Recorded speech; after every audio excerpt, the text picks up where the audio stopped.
हमारे विभिन्न ज्ञानवर्धक कार्यक्रम देखने के लिए आप हमें अभी सब्सक्राइब करें, बेल आइकन को प्रेस करें ताकि आप देख सकें हमारा कार्यक्रम सबसे पहले। और अधिक जानकारी के लिए फेसबुक पेज को लाइक करना ना भूलें। जय माँ इंद्राक्षी। इंद्राक्षी धाम में दर्शकों आप सभी का हम हार्दिक स्वागत करते हैं। आज के दिन जिन जातकों का जन्मदिवस है, मैरिज एनिवर्सरी है, उन सभी को हमारी तरफ से बहुत बहुत शुभकामनाएं। आज जया एकादशी है। जया एकादशी का महात्म्य बहुत अत्यधिक होता है। आज कुछ इस पर हम आपसे चर्चा करने वाले हैं। आइए पहले आज का पंचांग हम सुन लेते हैं।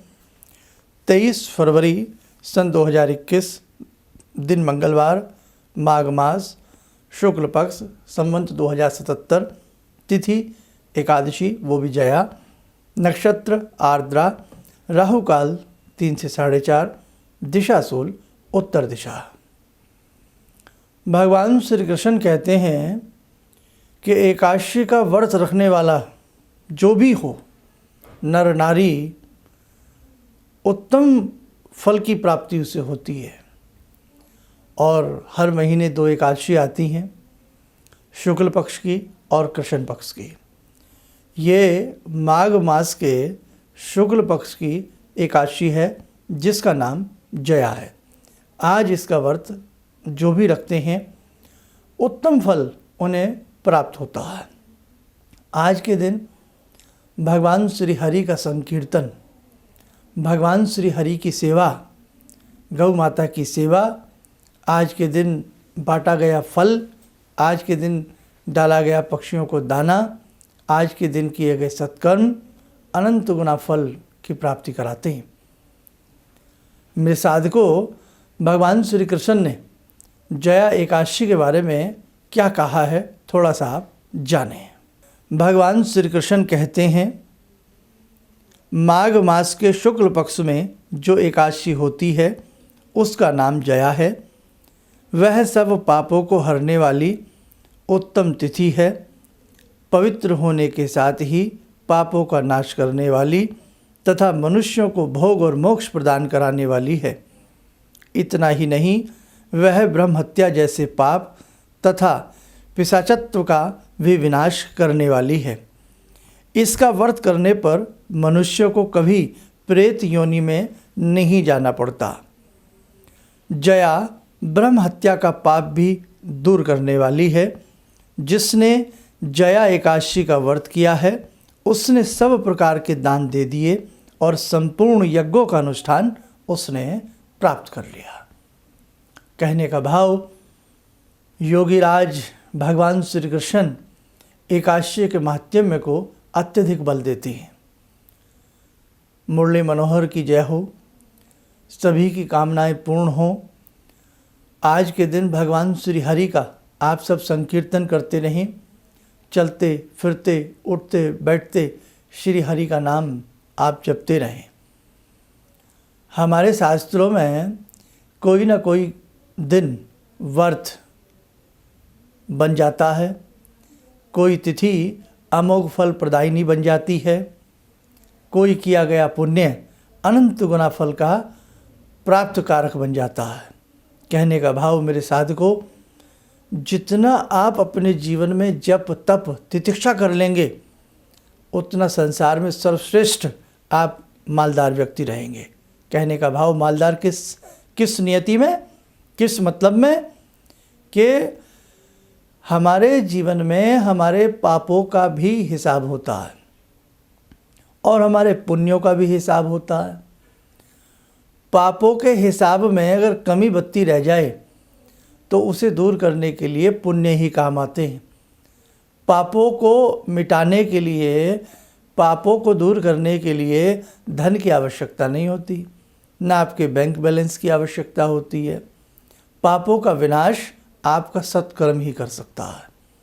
इसीलिए मेरे साधकों, आप अपने जीवन में जितना आपसे अच्छा हो उतना अच्छे करने का प्रयास करना। आज के दिन सात्विक आहार लेना चाहिए। ये उनके लिए कह रहा हूँ जो व्रत नहीं रखते। ऐसे भी बहुत लोग हैं कि आपके घर में दादी नानी काकी जो व्रत रखती है, कई बार उसी घर में कुछ लोग दूसरे प्रकार का भोजन लेते हैं। भोजन क्या कहें, जो भी है आप लेते हैं, मांसाहार लेते हैं, बहुत सारी ऐसी चीज़ें लेते हैं। तो मुझे नहीं लगता कि इस प्रकार की चीज़ें आपको लेनी चाहिए, कदापि नहीं लेनी चाहिए। लेकिन आप किसी की मानते ही नहीं हैं तो कम से कम एकादशी जैसे पुण्य व्रत आदि पर पे तो आप अपने घर में शुद्धता का वातावरण बनाएं, अपने बड़ों का साथ दें। वो जो बड़े व्रत रखते हैं वो किसके लिए रखते हैं? आपके लिए रखते हैं। माँ व्रत अपने सभी संतानों के लिए रखती है। माँ कभी नहीं चाहती कि मैं फलूँ फूलूँ, वो हमेशा चाहती है कि मेरी संतान ने फले फूलें। संसार की हर माँ से पूछ के देखें, वो हमेशा यही कहेगी कि भगवान मुझे बुखार आ जाए, मेरे बच्चे को बुखार न चढ़े। हर माता पिता का ये हृदय होता है। तो माता पिता के हृदय की गहराई को नापना बस की बात नहीं है ना। तो इसलिए मेरे साधकों, ये एकादशी का महात्म्य है, इसे ऐसे ही न लें। आज हमारे बच्चों को ऐसी पढ़ाई पढ़ा दी जाती है, वो इन सब चीज़ों को अजीब अजीब सा समझने लगते हैं। मैं तो यही कहूँगा कि बंदर क्या जाने अदरक का स्वाद। आपने कभी व्रत नहीं किया, आपने कभी तप नहीं किया, आपने कभी तितिक्षा नहीं की, नाना भांति के उपदेश दे देते हैं लोग बाग के, मन का दिया जला लो, मन का दिया जला लो, भरकुटी में दिया जला लो। अरे भाई साहब, सब जगह दिए जलते हैं, साक्षात आप दिया नहीं जला सकते तो आपसे भरकुटी में भी दिया नहीं जलेगा। भूल जाइए आप, भूल जाइए आप। उपदेश देने सबको आते हैं, सबको अच्छा लगता है, लेकिन उस कर्म पर चलना, उस बात पर चलना, उस बात को मानना, क्या हमारे ऋषियों ने हमें गलत उपदेश दिए? क्या हमारे चिंतकों ने, हमारे मनीषियों ने हमें गलत समझाया? क्या हमारे दादा ने, दादी ने, नानी ने, काकी ने हमें गलत समझाया? नहीं साहब, बिल्कुल सही समझाया हमें। तो इसलिए मैं आजकल के बच्चों से ये कहना चाहता हूँ, आप सबकी भी सुनते हैं तो कम से कम अपने परिवार वालों की भी सुने। आपके परिवार में हिलती गर्दन वाली जो दादी बैठी है ना, उसके अनुभवों को भी लेने का प्रयास करें। दादाजी जिनके हाथ कांपते हैं, उनके अनुभवों को भी लेने का प्रयास करें। जिस पिता ने रात दिन एक करके मेहनत करके तुम्हें पढ़ाया है, तुम्हें लिखाया है, उनकी वाणी को सुनने का भी प्रयास करें। खाली उनके नोटों को गिनने का प्रयास न करें। खाली माता पिता की ज़मीन जायदाद के बंटवारे में हिस्सा लेने का प्रयास न करें। उन्होंने जो अच्छी शिक्षा ली है, वो जो आपको देना चाहते हैं, उसको भी लेने का प्रयास करना चाहिए। आज का बड़ा पुण्यमय दिन है, बड़ा पवित्रमय दिन है, इसलिए ज़्यादा कुछ न कहते हुए जितना आपसे हो जाए, हरि गोविंद, श्री गोविंद, जितना भी आपसे हो सके, कृष्णाय वासुदेवाय हरे परमात्मने प्रणत क्लेशनाशाय गोविंदाय नमो नमः, ओम क्लीम कृष्णाय नमो नमः, जो भी आपसे बन सके आप कीजिएगा। और ये मामूली व्रत नहीं होते, ये हमारा सौभाग्य है कि हमें हर एकादशी देखने को मिल रही है। जीवन क्षणिक भर है, पानी के बुलबुले के समान है। कब ये जीवन समाप्त हो जाए कोई कह नहीं सकता। बस ध्यान रखें, भगवान योगीराज सबके ऊपर कृपा करें। आइए जुड़ते हैं आज की ध्यानमाला में भगवान श्री कृष्ण योगीराज महाराज से। ओम करारविंदे न पदारविंदम मुखारविंदे विनिवेशयन्तम वटस्य पत्रस्य पुटे शयानं बालामुकुन्दं मनसा स्मरामि, बालामुकुन्दं मनसा स्मरामि। कस्तूरीतिलकं ललाटपटले वक्षस्थले कौस्तुभं नासाग्रे वरमुक्तिकं करतले वेणुकरे कङ्कणं सर्वाङ्गे हरिचन्दनं सुललितं कण्ठे च मुक्तावले गोपास्ति परिवेष्टितो विजयते गोपालचूडामणि।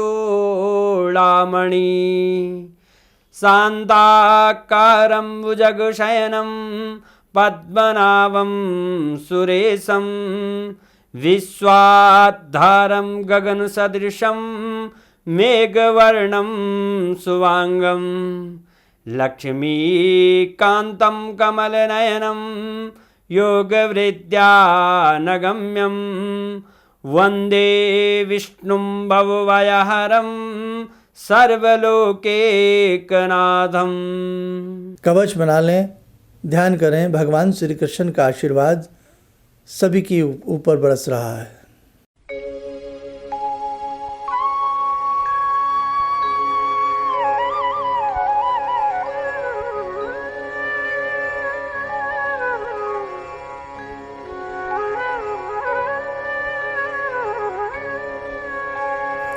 ओम बोलते हुए नेत्र खोलें। देखो, हम तो यही कह सकते हैं देवकी नंदन से कि हे रघुनंदन, हे प्रभु श्री राम, हे प्रभु श्री कृष्ण, हे भगवान विष्णु, आप सबके ऊपर कृपा करें, सबके घर में सुख शांति आए, आध्यात्मिक सुख की सबको प्राप्ति हो, भौतिक कामनाओं की सिद्धि के साथ साथ आध्यात्मिक प्रगति भी आपके आशीर्वाद से हम सबकी हो। हम तो भगवान श्री कृष्ण से, भगवान रघुनंदन से यही मांग सकते हैं। और बहुत प्रसन्नता का सब्जेक्ट है कि आप सब इंद्राक्षी धाम से जुड़े हैं, अनन्य दिल से, अनन्य भाव से जुड़े हैं। जुड़े रहिए, जीवन में हमें आपको मिलकर के बहुत आगे बढ़ना है। बस इन्हीं शब्दों के साथ अपनी वाणी को विराम देता हूँ। जय माँ इंद्राक्षी। जी, मेरा नाम रवि कुमार सिंह है। मैं छत्तीसगढ़ रायपुर से हूँ। मैं गुरु दीक्षा भी लिया हूँ। इनके बताए मार्ग पर चलने की प्रयास तो पहले से भी कर रहा हूँ और आगे भी करता रहूँगा। और मेरा लोगों से यही कहना है कि इनके बताए मार्ग पर चलें। ऐसा इसलिए कि सच के मार्ग पर चलने वाले बहुत कम लोग मिलते हैं। ये सिर्फ कहते हैं भगवान से जुड़ो और साधना करो, और भगवान से बड़ी शक्ति तो कोई नहीं है। गुरु के बाद भगवान, गुरु, माता पिता और भगवान, ये तीन चीज़ को अगर हम लोग अपना लें अपने जीवन में तो फिर नहीं लगता है कि हमें किसी की ज़रूरत पड़े। हमारे लिए तो बस अब जो भी हैं सो गुरु जी ही हैं। किसी भी समस्या के समाधान के लिए मिले प्रसिद्ध हस्तरेखा एवं वास्तु विशेषज्ञ प्रोफेसर धर्मेंद्र शर्मा जी से।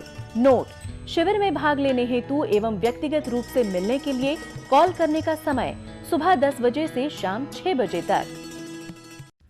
हमारे विभिन्न ज्ञानवर्धक कार्यक्रम देखने के लिए आप हमें अभी सब्सक्राइब करें, बेल आइकन को प्रेस करें ताकि आप देख सकें हमारा कार्यक्रम सबसे पहले। और अधिक जानकारी के लिए फेसबुक पेज को लाइक करना न भूलें।